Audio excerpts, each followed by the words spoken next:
Hello guys, this is Kaishiro. Welcome back to my YouTube channel.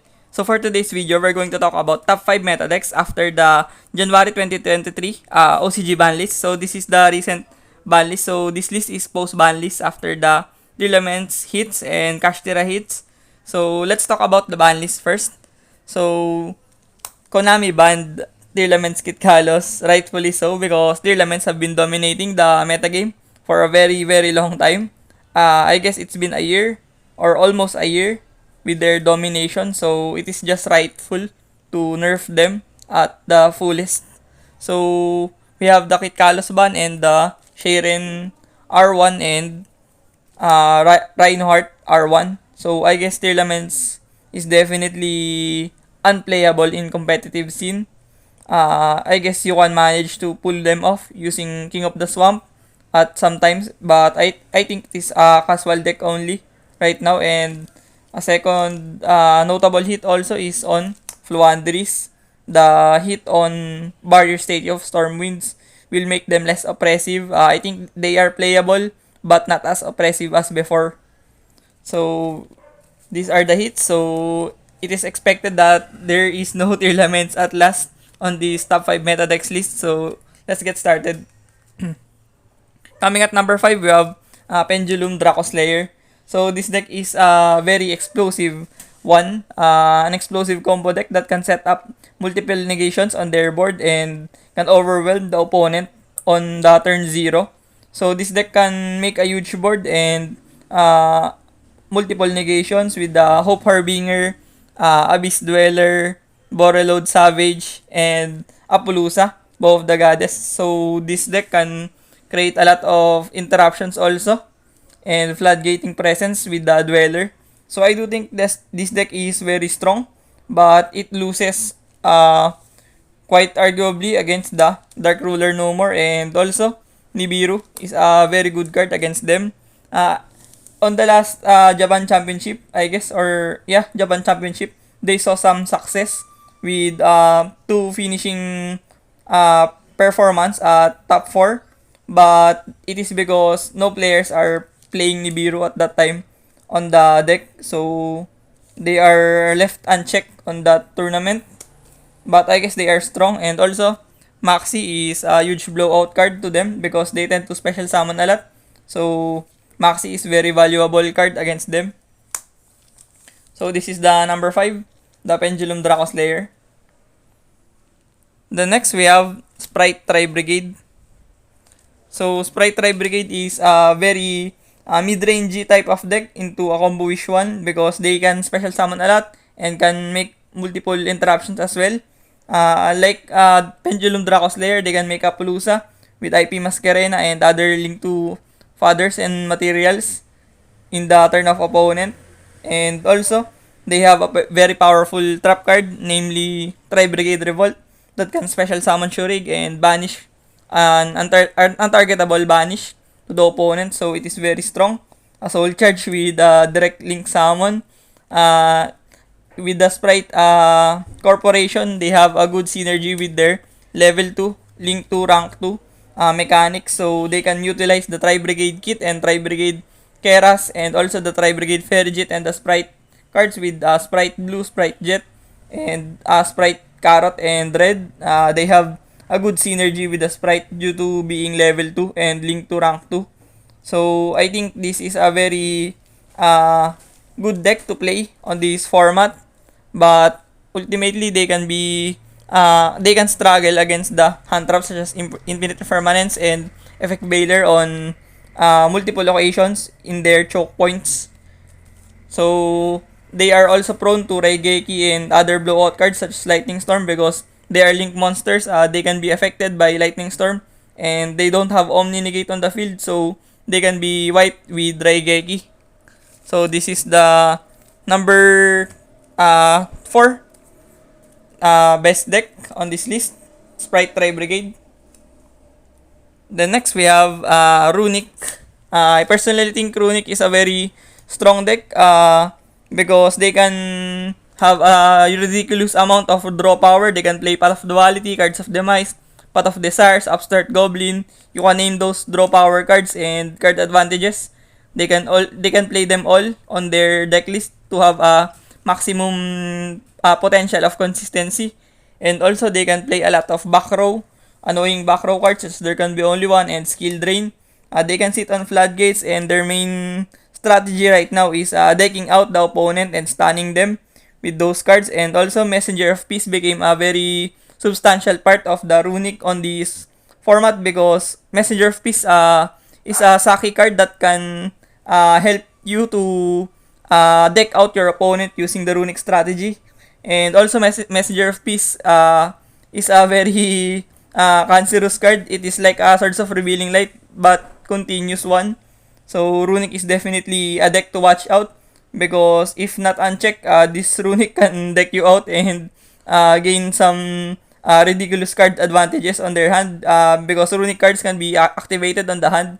So, they don't have trouble setting those cards, and they can just set those back rows such as Rivalry, Goes and Match, Skill Drain, there can be only one. So, they can sit on floodgates and interrupt your opponent. So, Runick is very strong, I guess. And the problem is they are prone to Cosmic Cyclone. You can Cosmic Cyclone the Runick Fountain, which is a vital card for them for their draw power and card advantages. So, Cosmic Cyclone is good against that. And also, Droll and Lockbird stops them from adding. So, you can draw them if they use Duality or Desires or Upstart or Cardos Demise. So, Droll is good against them to stop them from snowballing. And also, Anti-Spell Fragrance is good because they are mostly consisted of spell cards. So, they are affected by Anti-Spell Fragrance. And also, Pankrataps is a good card against them to out their back rows and Runick Fountain also. So, Runick is my third best deck on this list. Then, next we have the second best deck on this format, which is, I think, Sprite Gishki. Sprite Gishki is a similar deck to Brigade Sprite, but it is more explosive than ever. They have ridiculous synergy with the level 2 Sprite and level 2 Gishki monsters.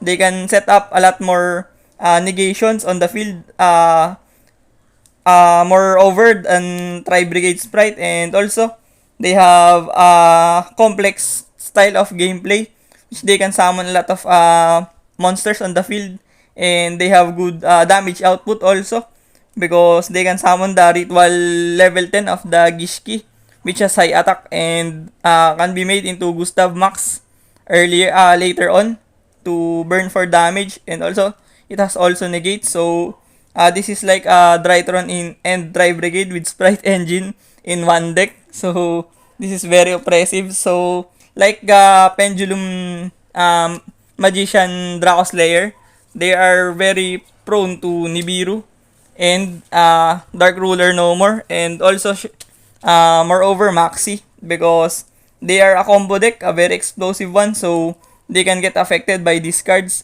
especially Dark Ruler No More, because they don't have an out to this, I think. So Dark Ruler is a very devastating card against the Sprite Gishki. So this is the number 2 deck on this list, Sprite Gishki. Then next, we move forward to the best deck on this format, which is Labrynth. So Labrynth is like a trap toolbox deck. They can utilize a lot of powerful trap cards, which is compulsory, dimensional barrier, torrential tribute. Labrynth can utilize them well and can search them using the Lady Labrynth, and this deck can snowball for card advantages when not interrupted. So they can search for trap cards and they can utilize them, and deck is very fast for a trap card, and I do think this is the best trap deck in a while. So Labrynth is the deserving number 1 contender on this list after the Kashtira and Tearlaments hits. Labrynth is the deck that I think that will reign on this metagame for now.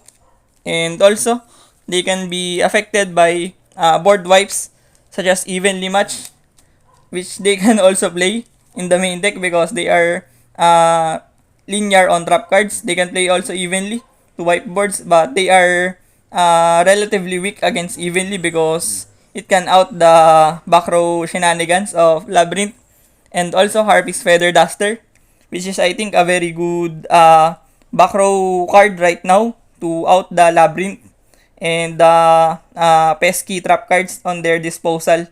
So this is the two cards that you should watch out for if you are playing Labrynth. So short recap, at number 5 we have the Pendulum dracoslayer. At number 4 we have Sprite brigade. At number 3 we have Runick. At number 2 we have Sprite gishki. And at number 1 we have Labrynth. So these are the top 5 best decks on the remainder of December 2022 after the banlist of January 2023 OCG. I think I have some honorable mentions on this list.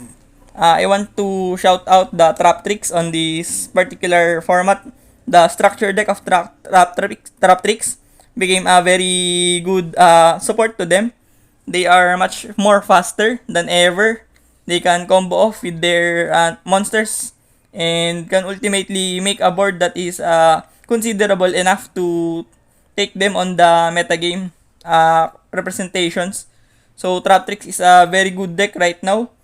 And also, when the format is not yet solved or a lot of instances where you don't know what to play on this format, Sword Soul is a good deck to pick up because this deck is very linear, can set up negates. It is very flexible with a mid-range type of build. They can slot in cards to corporate and cater against the meta. So this is those two decks that you can play on this format, I think, with very much ease. So thank you for watching this video, and I hope this can be very informative to of you, and you learn a thing or two. And subscribe to my channel if you like this content, and hit the notification bell for more updates, and see you on the next one. Peace.